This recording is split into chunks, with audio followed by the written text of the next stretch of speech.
going to paint the large burlap cross.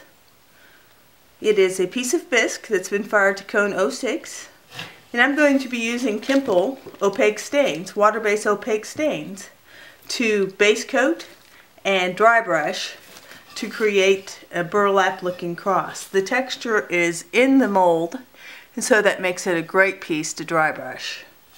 The first thing I'm going to do is I'm going to base coat the middle area with caramel, the burlap areas with fawn, and this outside felt area with black.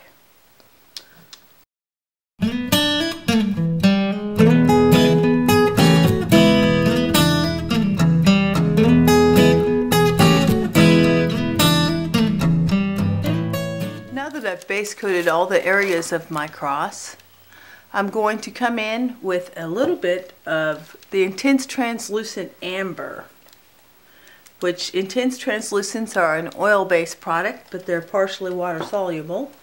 And you can use them alone, or you can use them as an antique over opaques, which is what we're going to do now. I'm going to take a stiff dry brush, apply just a little bit of the Intense Translucent into my brush, and I'm going to sponge it into where I want. And then I'm going to come in.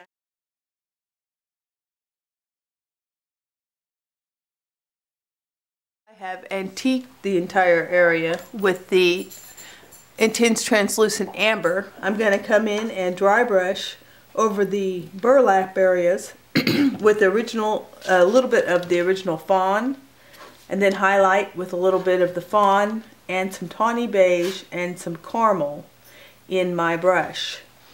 I have a piece of burlap that I bought originally as my model to try and match when I dry brush. And so I'm going to go back and forth a little bit with the caramel and the tawny beige until it meets this color.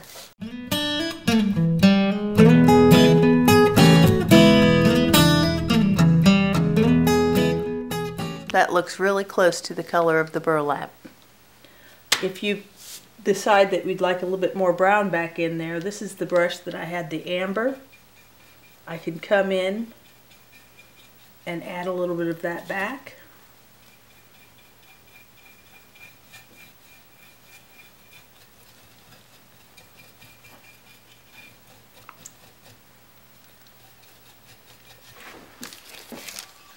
Now that I've dry brushed the burlap areas, I'm going to dry brush the black.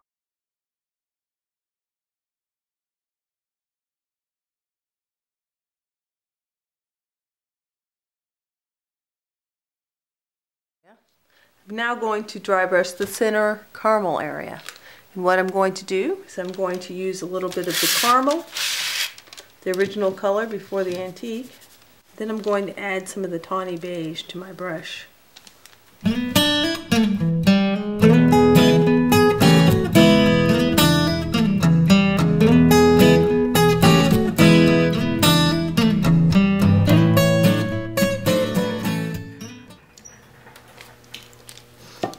Now that I've done all the dry brushing, I'm going to come in with the stickers and stencils and tape and do some fun decorative elements. I have already placed some stickers, some letter stickers on the center of this cross.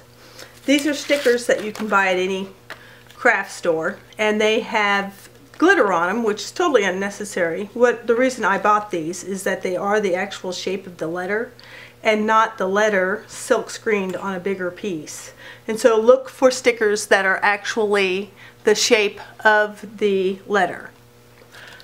What I have done is I've taken these letters and I've stuck them firmly onto where I want these letters to be. What I'm going to do is I'm going to pounce around them and then take the stickers away, and the color underneath will be the color of the letters. So the first thing I'm going to do is I'm going to use a little bit of the Cocoa Brown, Kimple Colors Cocoa Brown 906, and I'm going to put a little bit in my brush, just kind of work it in, and then I'm going to pounce around the sticker.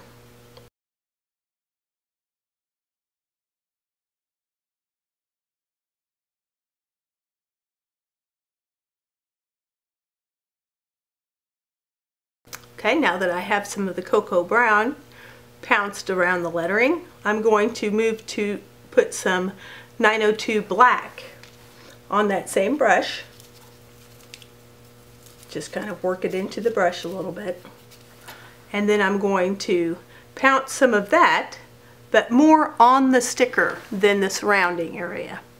So I'm going to pounce on the sticker. And what this will do is it will create a nice dark contrast edge for when we pull that sticker off. You'll be able to see the word very easily. And now I'm going to take a different brush. The dry brush works pretty good. And put a little bit of our metallic water-based copper in the brush. Wipe it out and just kind of create a little bit of a metallic edge.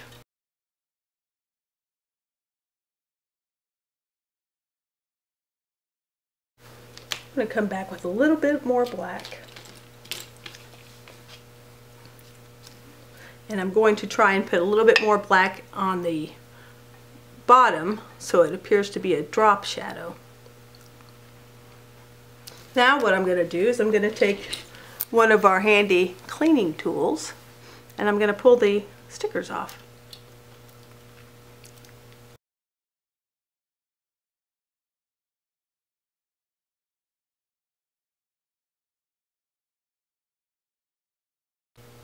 The next thing I'm going to do, you can see I've already started here without you. I'm going to paint this edge, the rope edge, all the way around with our copper penny, which is a water-based metallic. And I'm just going to load a small brush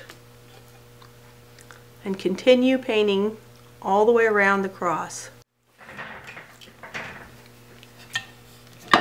I've taken my small brush and applied the copper penny to the roping all the way around the cross, and then also on the roping on either side of the center. And that's just our copper penny. It's a water base, great coverage, and a really nice bright new penny copper. Now what I'm going to do is I'm going to use these reusable stick-on stencils. This one's by Americana, but any stencils will work. This is just, I bought it basically because I was looking for a fleur-de-lis, and they have a nice one. What I'm going to do is I've made a little pencil mark. I pre-tested this earlier. That's where why these are here. I've made a little pencil mark that I can see every inch, so I'll know, kind of give me a register of where to put the stencil. This is a nice stencil. It's flexible. If you get stencils that are real stiff, sometimes it can be difficult on a rounded surface. Now what I'm going to do is I'm going to look at my little pencil mark and place my fleur-de-lis end on that pencil mark. Position it so that it's going in the same direction as the other fleur-de-lis. And then I'm going to use a brush. It can be a stenciling brush, or it can be, I'm going to use one of our cat tongue brushes. But really a dry brush will work as well. You just need to make sure that you have the stencil down rather firmly. Going to put a little bit of the paint in my brush. Wipe some of it out. If you have too much paint in your brush, what will happen is it will go underneath your stencil.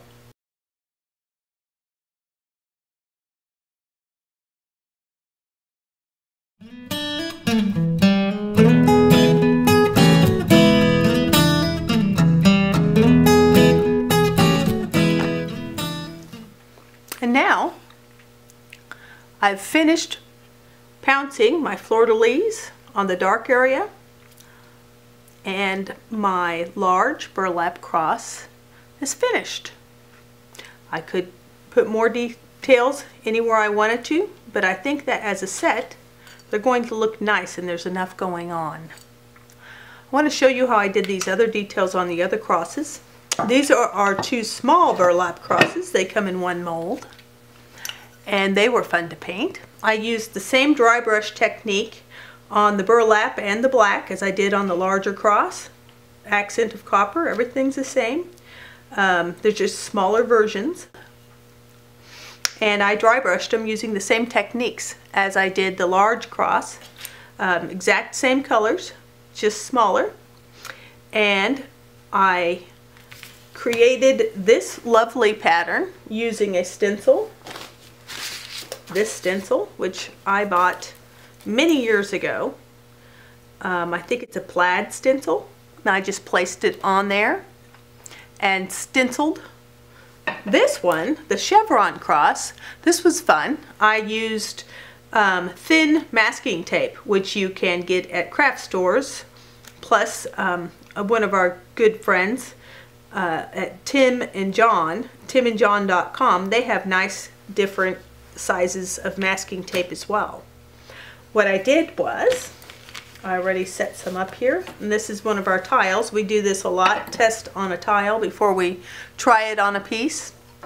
I put the masking tape in a V shape, and then I put a thin strip in the center and then pounced on it. A good way to do that, I'll show you a trick, because one of the harder things about it is to get a nice 45-degree angle, 90-degree angle, sorry. I'm going to put the piece of tape on, I'm going to use this as a straight edge. A ruler would work great. And I'm going to meet it at the end here so that it is going at the right angle. And so any straight edge will work here. And then I'm going to tear that second piece of tape off, and it will stick here where they join.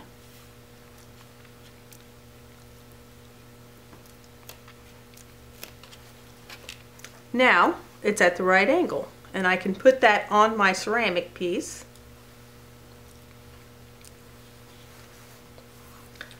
And I'm going to use another one. That's what I did here, is I put 3 of them here, and then I put a skinny one in the center because I wanted it to be a thick and a thin chevron. And so that was done. This is where the, right here is where the thicker tape was, and then the thinner tape was here. So I pounced. That's what I did here. I've already pounced here. Then I just take the tape off. And if you're careful, you can use your little pieces of tape more than once, which I may not be able to do because I've had them on here for some time. Yes, this one's going to work. So now if I wanted to, I could just re-register this down the line.